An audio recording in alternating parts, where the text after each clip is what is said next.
uzi ko hari igihe umudamu mukura mu kazi akaja mu rugo kugira ngo nanjye nkorera amafaranga.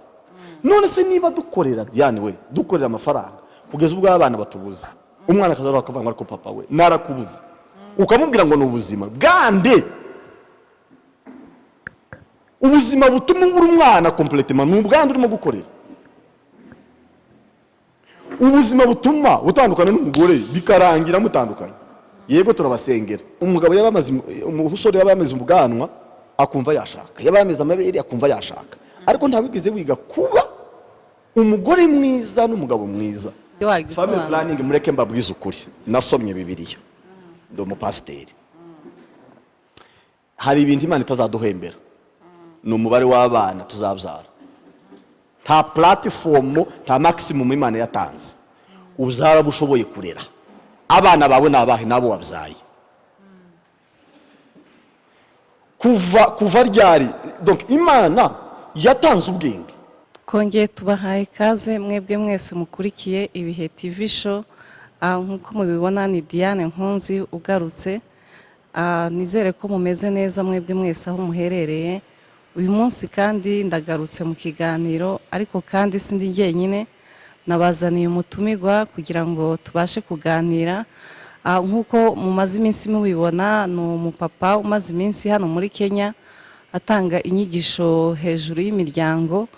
Natwe rero ku Bihe TV show tukaba twarifuje ko yagera ku Bihe TV show kugira ngo tubashe kumuganiriza, adusobanurire byinshi abantu bagiye bibaza ku nyigisho ziwe zijyanye n'imiryango. Ntabatindiye rero reka mwakire atwibwire kugira ngo dukomeze ikiganiro. Ndabashimiye cyane kutwakira mu kiganiro cyanyu.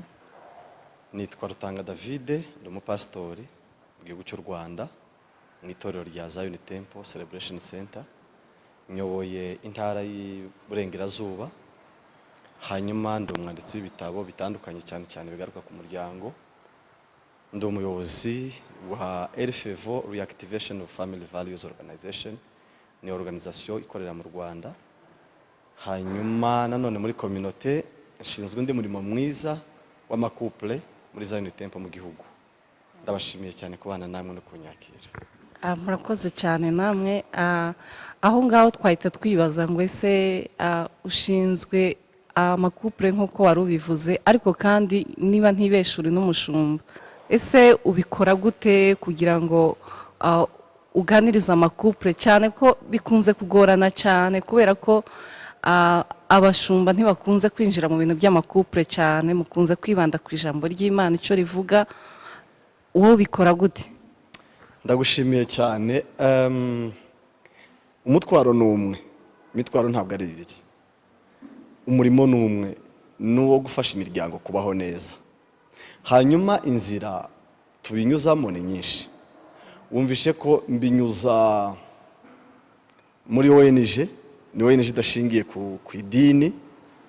Icyo gihe mpura n'abaturage, icyo twita ngo inteko z'abaturage, tujana n'inzego za leta.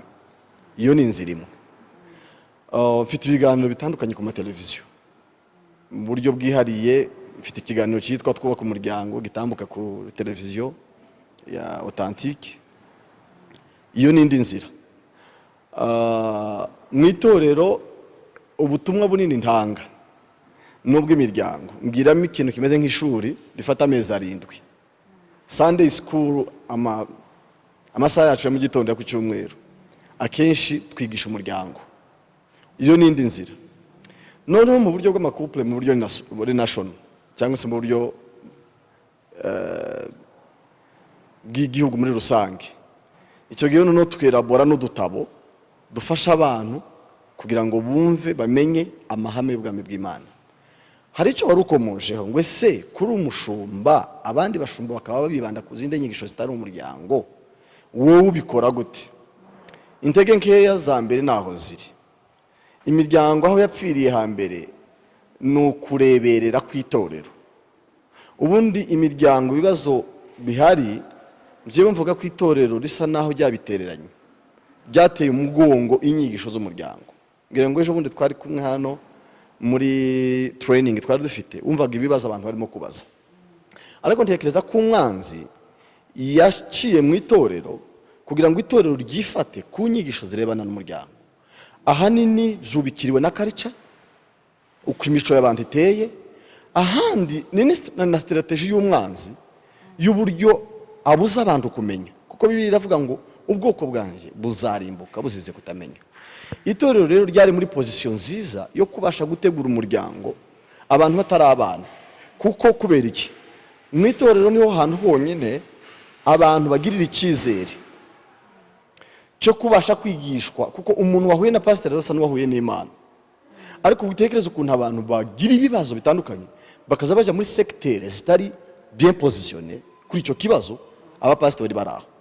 Uyu munsi wa none rero kimwe ndimo gukora muri advocacy mu bukangurambaga ni ukugira ngo itorero ribe aware, itorero ribyuke, abapastori bafite izo nshingano zo kwigisha, kuko nibo bafite uti nziza, nibo bafite umutima wo kwigisha. Ngira ngo mu Kinyarwanda aho nturuka hari umugani baza bavuga ngo urusha nyina w'umwana imbabazi ngo abashaka kumurya. Ntekereza ko n'uwashaka kwigisha umukristo kurusha pasiteri umushumbye yaba ari undi muntu Imana ikoresheje, ariko hari undi wirengagije iyo nshingano. Ngira ngo nsobanure byinshi. Murakoze cyane. Urakoze cyane. Noneho tudatinze reka twinjire ku bijyanye n'igitabo cyane, kuko nanjye nagiriwe amahirwe yo kugera aho mwarimo mutanga izo nyigisho, yaba muri seminari ndetse no ku cyumweru mu materaniro. Nabonye mufite igitabo cyiza, ntabwo ndagisoma ariko narakibonye. Kiriya gitabo usa n'udusobanurira ibikubiye muri kiriya gitabo, kugira ngo utarakibona n'ugishaka agire inyota yo kugishaka nawe. Nari kuba nakizanye wenda nkabereka n'iyo shusho, ariko ntacyo bitwaye, benshi barakizi, kiragaragara. Ni igitabo nise ngo igishushanyo mbonera cy'umuryango mwiza, kikagira subtitle yitwa ngo igitabo cy'urugo. 1 nacyanditse ku zihe mpamvu? Nacyanditse ku impamvu ebyiri. Icya mbere, nagize umutwaro w'imiryango, kandi umutwaro sinawugize kubera ubuzima bubi nabayemo. Nagize umugisha wo kubana n'ababyeyi babanye neza, ariko ntangazwa n'amahoro ngiyewe naboneye mu rugo abandi batagira. Vuga se ko ngiye nagize umugisha wo kubana na papa na mama babanye neza, kubera ko abandi barimo kunanirana? Ese aya mahoro ngiyewe naboneye mu rugo, uyu mugisha niki ngiye nashobora kugusangiza mu bandi? Icya kabiri cyatumye nandika igitabo ni ihishurirwa nagize. Hari igihe abantu bagira umutwaro ukabatsikamira ariko badafite ihishurirwa nk'igisubizo. Muri kiriya gitabo rero harimo inspiration, harimo package ivuye muri revelation, mu guhishurirwa ibisubizo bihishwe ku muryango. Ibyo bintu bibiri maze kumbamo ihishurirwa n'umutwaro, numva ngomba kwandika kubera ko inyanditse igishushanyo mbonera. Igishushanyo mbonera ntabwo ari igicucu. Mu ndimi z'amahanga bacita ngo ni master plan, ni icyerekezo cy'igihe kirenze ibihurimo uyu munsi wa none. So narebye mu bitekerezo by'Imana nifashishije Bibiliya ijambo ryayo, ntekereza ko nandika igitabo cyitwa master plan, igishushanyo mbonera. Ni gute umuntu ashiraho plan long term, donc planification y'igihe kirekire y'ukuntu umuryango uri. Imana yanditse cyangwa ivuga mu muryango mu buryo butatu.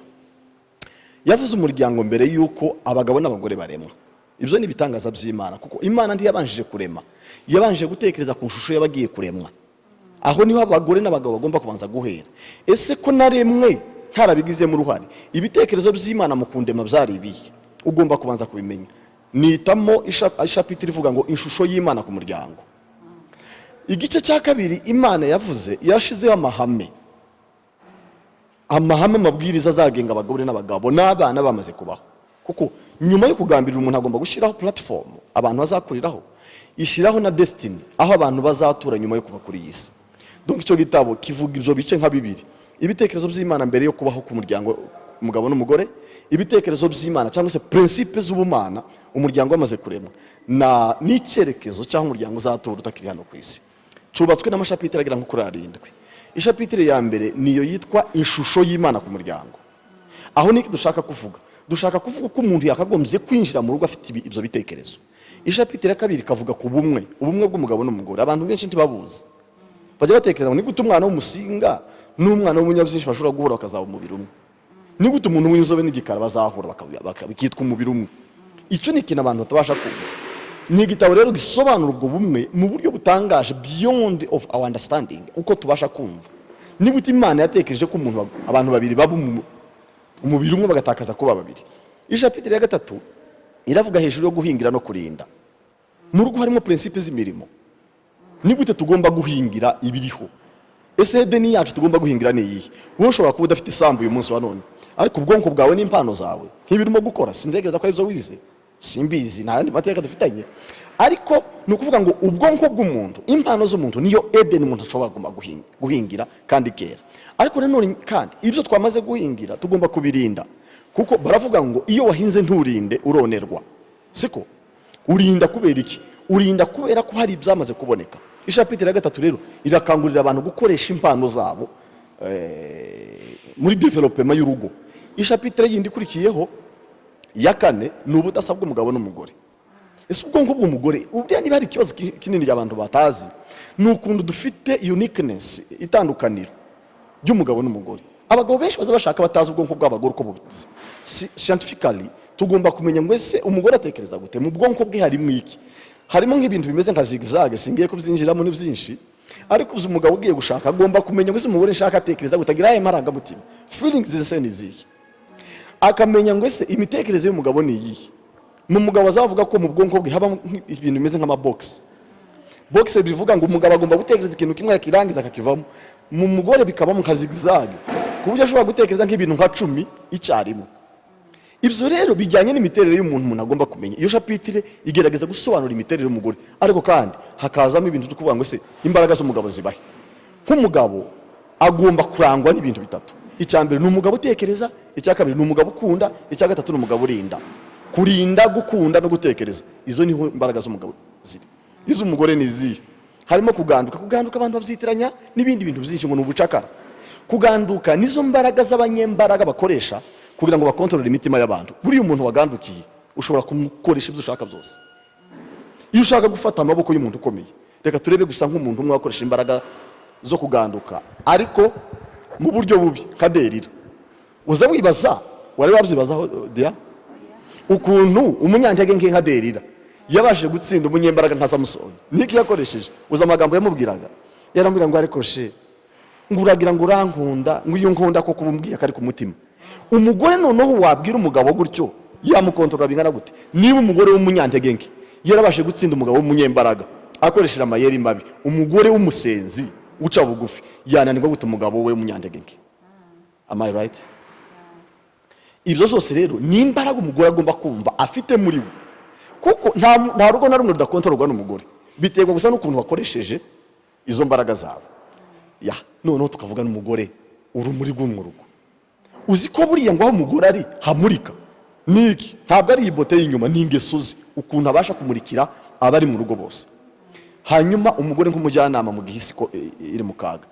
Ngira ngo nk'inyigisho nari nshatse kubwirizaho ku cyumweru barazumvishije ukuntu Imana yagiye ikoresha umugore. Buriya umugore ari reserve nka special force y'intambara yabaye ikananirana mu gihugu. Hari ingabo baza batuma mu gihe cya nyuma zitangaje. Umugore aza muri intervention ya nyuma igihe isigiye kujya nko mu kaga. Murakomeye mu buryo burenze urugero. Ishapitire yindi ni ya gatanu, n'uburyo bwo kurera abana. Buriya tubyara abana nk'ibyihebe. Kubera iki? Ntitwigeze tubatekerezaho. Poe ya mbere y'abana, umugore n'umugabo bagomba kubanza gutekereza ku rubyaro batarababyara, kuko Imana nayo yadutekereje tutarabaho.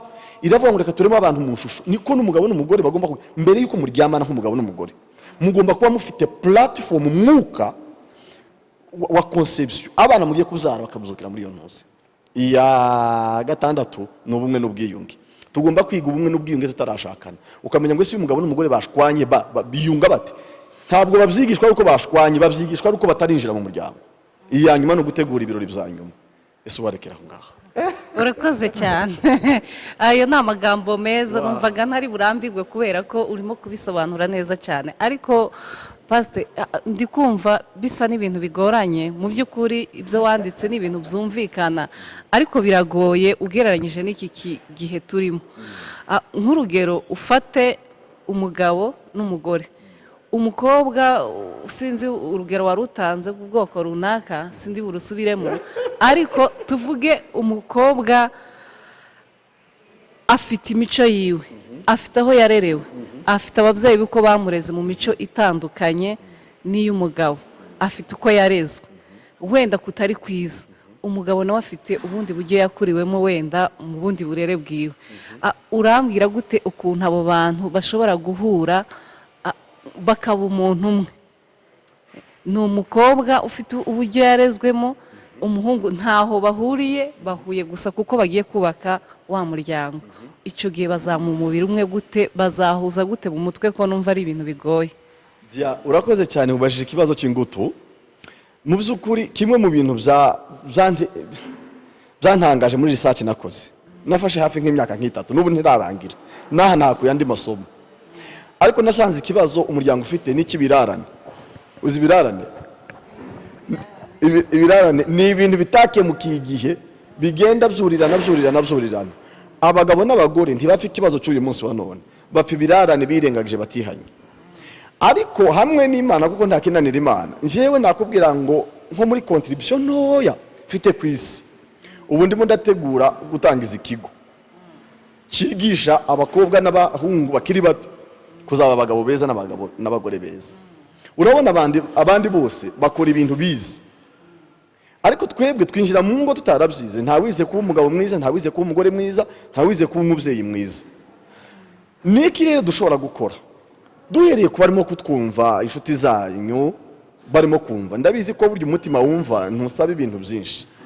Hari ubyumva gutya agahita avuga ngo ari kuzi koko.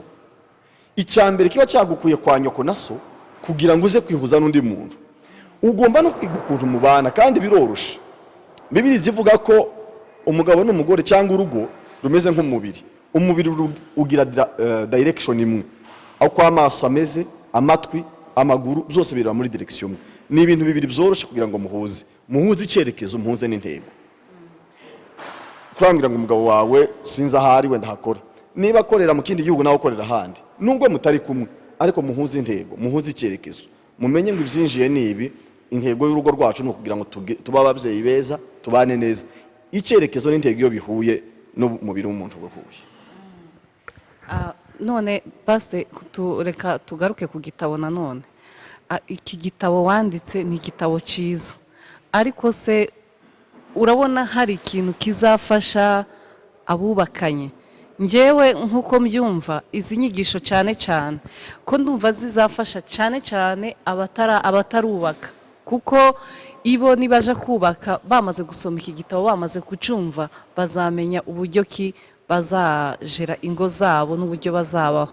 Ariko se tuje ku abubatsi bo, urabona iki gitabo kizabafasha iki? Kuko ibintu bimwe na bimwe birasa naho byabarenganye birasa naho amazi yarenze inkombe ugereranyije muri iki gihe. Kurabona hari ikintu byibuze bizahindura ku miryango? Buriya guhinduka ntibiterwa n'imyaka umuntu amaze. Guhinduka ni umugisha. Umuntu ashobora guhinduka akuze akanahinduka akiri muto, ariko amahirwe menshi aba abantu iyo bakiri batoya cyane. So iyo twigisha ababyeyi bamaze gukonsoma ibyo bibazo, haba hari uburyo bubiri. Icyambere bashobora kwigarura, icya kabiri bashobora guheraho noneho ntaho bakumira ikibazo bigisha abana babo. Kuko hari igihe dushaka kwigisha abana ariko tukabura uko tubageraho tutageze kuri ba nyina. Iyo utanze rero buriya butumwa ku babyeyi, uba ukoze ibintu bibiri. Icyambere uba uhaye nyirabwo, umugore n'umugabo, ariko ikindi kandi uba umuhinduye umubeneficiaire, umuhinduye intumwa yo kugira ngo noneho we ibyo atabashe no kugeraho abigeze ku bana be. Yes. Nkiraho kandi kirasa n'icyo kibazo n'ubundi nari nkubajije. Urabona ngereranyije nkatwe aho dutuye hano, wenda ahandi simpaza aho utuye, ndavuga ngereranyije hano, hari uburyo usanga inyigisho z'abashakanye cyangwa zimwe abashumba badakunze kubijamo, kandi nta bandi bantu bazabitwigisha uretse abashumba bacu. Ugasanga izo nyigisho ntazo tubona, nta n'izo dukunze kubona. Niyo tuzibonye usanga ibintu babyigisha ariko babica hejuru, batabyinjiramo ngo batubwire ikintu bakidusobanurire neza, umuntu abashe gusobanukirwa. Kandi nkaba mbona umaze iminsi hano, kandi maze iminsi mbona ukorana n'abashumba. Mu by'ukuri hari impinduka igiye kubaho se, cyangwa hari gahunda mugiye gushiraho yo kuzaza mwigisha abantu kugira ngo izi nyigisho zizareke kuducika natwe, nubwo tugenda tubabona ku ma YouTube ariko turifuza kubabona hahandi twibariza bya bibazo bimwe by'ingutu tutasobanukiwe. Murakoze cyane. Uru ni urugendo rwanje rwa mbere nkoreye muri Kenya, ariko nahakuye umutwaro n'ibindi bitekerezo. Urabona ko twagiye dukora amaseminere rimwe na rimwe mu buryo buvanze, ariko hari ibyiciro by'abantu batandukanye. Hari abagore banyongoreye barambwira ati mva twabajije dukeya two hejuru, atari ko hari utundi twacu twimbitse tutabajije. Aho ikindi hari nk'amasomo amwe n'urugero nka somo rya sex management, imibonano mpuzabitsina, abashumba benshi bararihunga cyane mu buryo buteye ubwoba, ariko twarasohokaga bakambwira ati mva ati badukoreye umuti, atahubwo twabuze ko natwe twisanzura, ariko birahari. Ndankoresha seminari y'amakouple y'abashumba gusa, noneho abagore b'abashumba ati twarashize, ati tugira ibibazo twabuze aho tubibariza. Ariko rero urahita ubona ko ni ikintu kigomba kwaguka cyane, ukamenya ngo ese ndaganira gute n'abagore, abagore bafite ibibazo byihariye, ndaganira gute n'ingo z'abashumba. Uyu mwanya rero nagize umugisha ukomeye yuko nongeye kuba yimvita iki cyumweru cyose ndi hano, nzazenguruka nzasoza iki cyumweru kindi, nari mfite cyumweru kimwe, ubu ni 2, ariko kandi twamaze gushyiraho platform yuko bizajya bigaba ingaruka mwaka. None mu ngaruka mwaka tushobora gutegura icyumweru cyose, ku wa mbere tugahura gusa n'abagore, tugahura n'abagabo, tugahura n'abagore nabo babamwe ibice bitandukanye. Buriya abagore nkamwe muri iyi generation mutandukanye n'abandi bakecuru. Hari bazavanga abagore bubu bakera, abo nabo n'amatsinda yihariye agomba kuganirizwa. Ndatekereza ko bizakunda cyane ko haba hariho nk'ubu tuba turi kumwe na ba mabukwe, abandi bari kumwe na ba mama wabo, ugasanga umuntu ntiyisanzuye mu buryo ari buze kubaza ikibazo afite. Pastor, hari ikintu nshaka kukubaza. Ese kera wenda tuje inyuma y'igitabo n'inyigisho za ku giti cyawe, tuje muri rusange, kera abantu bazaga bashakana bataziranye, bigasa naho ndetse ari nk'ababyeyi bashakiraga umuntu agashakana n'undi atamuzi ataranamubona, ariko ugasanga barabanye babyaye abana 10 bangahe, barasazanye nta kibazo. Ariko muri iki gihe twebwe tugirirwa amahirwe yo gukora fiançailles, tukagirirwa amahirwe yo gukundana, ni twebwe ubwacu twuza mu miryango yacu, umukobwa akivugira ngo nabonye fiancé, nabonye umugabo. Ariko ikintu gitangaje mu minsi mikeya ugasanga abantu barashwanye cyangwa se bakoze divorce, ukibaza ngo ese biterwa n'iki? Nkamwe nikunze gusezeranya abantu ndetse mukanabaha n'inyigisho, akenshi bo bagirirwa n'amahirwe yo gufata inyigisho nubwo batazinjiramo cyane, mubona biterwa n'iki? Bari abasaza ba kera n'abari abakecuru bari bafite uburere, icyo nicyo tudafite uyu munsi wa none. Turimo turashakana amarangamutima n'imyaka kwigeze, ariko turi empty, nta burere dufite. Ubundi urugo ntabwo gusa ari ikintu cy'abantu babiri, yego, ariko habamo n'izindi parametre zitandukanye zifasha abantu. Nk'ikintu cyo kurambagiza umugeni cyahozeho kuva kera. Ndakikubwira nka mbere, dushake duhere kuri Aburahamu. Uzi ko Aburahamu ajya gupfa yabwiye umugaragu we Eliyazari, aramubwira ngo uzangirire ifuhe ku mwana wanjye Isaka, ntagashake hanze y'umuryango wacu. Hanze y'umuryango wacu niki? Ni imico yemeraga izagira influence ku mwana we. None ubona Eliyazari ntarimo kubyumva, aravuga ngo Eliyazari ngwino ndahire, aramubwira ngo ndakurahira, ngo afatiye ikiganza cye agishyira mu kibero cye, aravuga ngo nutatirinda hiro ibi bintu bizakugireho ingaruka. Donc Eliyazari yari pare icyo gihe. Mariya, dufata igihe cya Mariya yari afite marene. Uzi marene wa Mariya yari Elizabeth. Amaze kumva ibyamwuka wirukuntu agiye gusama atararyamanye n'umugabo, yirukanse kwa Elizabeth kujya kumubaza amakuru. Uyu munsi bamwe dufite abana bacu batagira abajyanama na bato, batagira abo bagisha inama na bake. Reka nkubwire nk'imwe mu mpamvu yatumaga imiryango iba solide. Uzi ko batarambagizaga umukobwa kera, barambagizaga sekuru, bakarambagiza girakuru, bakarambagiza imiryango, bakareba izo urwo ruhererekane rw'imiryango, umwana aho avuka imico afite. Ibyo byarafashaga kugira ngo umuntu abe yubatswe n'iyo culture nayo irafasha cyane. Uyu munsi wa none culture ibamo uburyo bubiri, ibamo ibintu bimwe bibi n'ibindi byiza. Kuba rero umuntu yarabaye nyamwigendaho, buriya ufite amakuru aguhesha guhitamo. Ibyo rero ni bimwe mu bibazo by'uko abana barimo gushaka ari nk'imfubyi ku bujyanama. Ntagiye inama pasiteri, ntagishije inama nyina. Njyewe reka nguhe urugero, kandi nashatse ejo bundi 2012, ariko nabwiye umufiyanse wanjye ari waje kuba umugore, ndamubwira twumvikane turambagizanye ibishoboka, ariko nzaje ni wacu nateze yihuta mu giturage njyana n'agafoto ke, nje mfata ba data ba mama n'abandi baturanyi baho, ndababwira ngo dore umugore nashatse, muramuzi mumbwira iwabo. Nari naramubwiye ngo ni inkuru ayo makuru mabi tuzabisesa nimba mu Imana afashe nk'iminsi nk'itanu yose ndi mu rugendo n'ay'umuryango we, ubwo ntibamuzi. Ndavuga ngo yarambwiye ngo ni mwene kanaka n'akanaka. Bon, muri iyi generation wenda hari abadashobora kugera iyo, ariko ugerageza ugira abajyanama. Muri iki gitabo hari ijambo rimwe nanditse rivuga ngo ntushobora kuzaba umubyeyi mwiza utarabaye umwana mwiza. Donc ababyeyi beza bose bahera kuba abana beza. Ntabwo umuntu aba umubyeyi mwiza kubera ko yashingiwe uwo munsi, aba umubyeyi mwiza kubera ko yarezwe kuba umubyeyi. Ndagushimiye.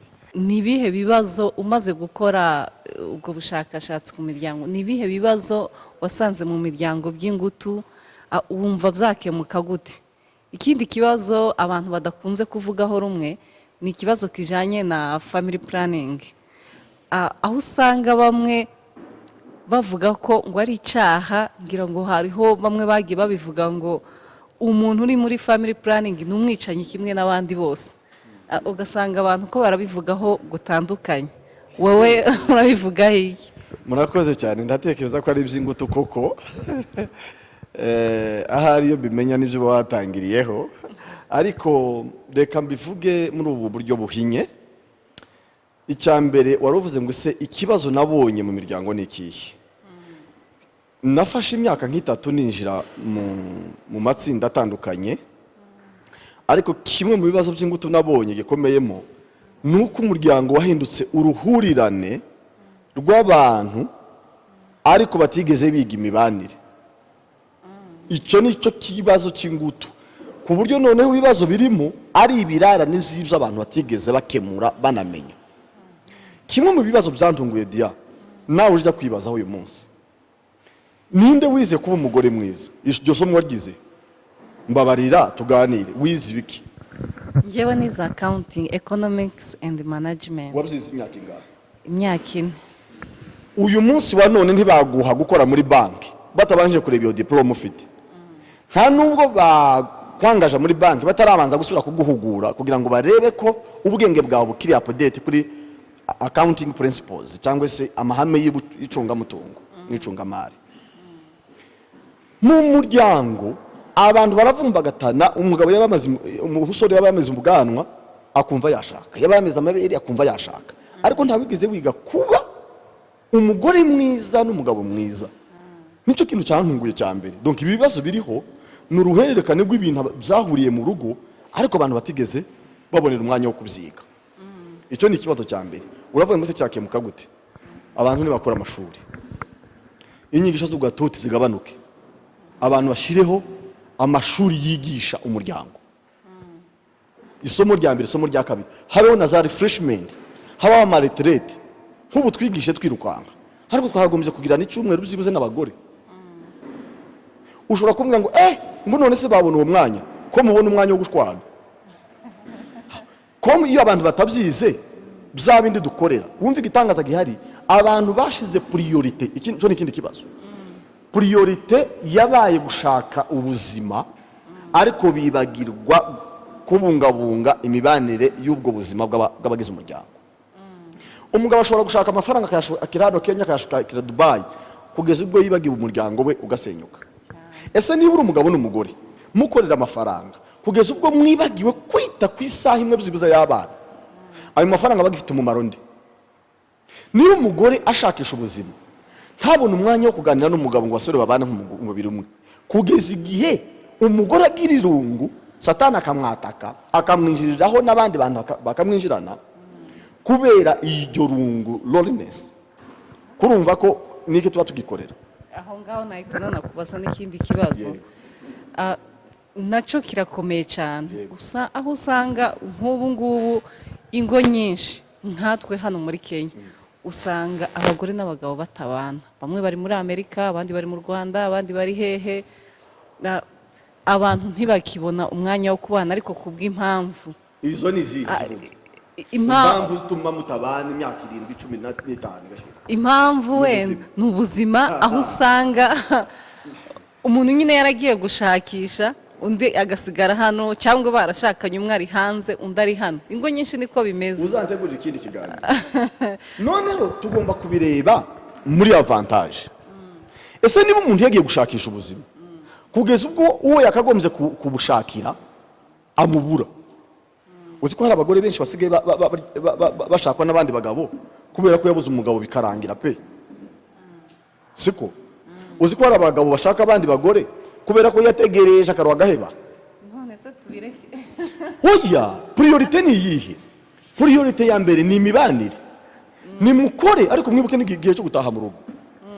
Simple is that. Ni mukorera amafaranga ariko mubwire igihe cyo gutaha mu rugo. Njewe reka nkubwire ibyo mvuga ntabwo ari urwenya, ni umutwaro. Nje narize mfite masters, umugore wanje ni muri lisansiye, ariko twaravuganye ngo priorite y'ubuzima ni imibanire yacu n'abana. Uzi ko ari igihe mfata imyaka nk'itatu ndakora kaba mu rugo, umugore akaja mu kazi. Uzi ko hari igihe umudamu mukura mu kazi akaja mu rugo kugira ngo nanjye nkorera amafaranga. None se niba dukorera Diane we dukorera amafaranga kugeza ubwo abana batubuza, umwana akazaruka akavanga ariko papa we narakubuza, ukamubwira ngo n'ubuzima bwande, ubuzima butuma ubura umwana completement n'ubwande urimo gukorera, ubuzima butuma utandukana n'umugore bikarangira mutandukanye. Yego turabasengera usende kumva n'umwanya tubisengera, ariko ubwo buzima urimo gukorera n'ubwande. Ntabwo wakorera amafaranga make yaringaniye ngo ariko mubane n'umugore wawe. Okay, ugenda uje gushakisha umwaka urangira, ariko kugeza 7 15 aracyari uwawe. Urakoze cyane. Wenda reka tugane ku musozo. Sinzi nimba kiriya kibazo cya family planning wagisobanura. Family planning mureke mbabwiza ukuri, nasomye Bibiliya, ndo umupasiteri. Hari ibintu Imana itazaduhembera, ni umubare w'abana tuzabyara. Nta platform, nta maximum Imana yatanze uzara bushoboye kurera abana bawe nabahe nabo wabyaye. Kuva ryari donc Imana yatanze ubwenge iha umugisha abana bavutse bariho, abana badahari n'abawe gute? Ikindi abakristo benshi n'abapasiteri benshi bazabibeshaho, bazavuga ngo yaravuze ngo tubyare ngo tworoke ngo twuzure isi. Aho isi yawe ufite ni iyihe?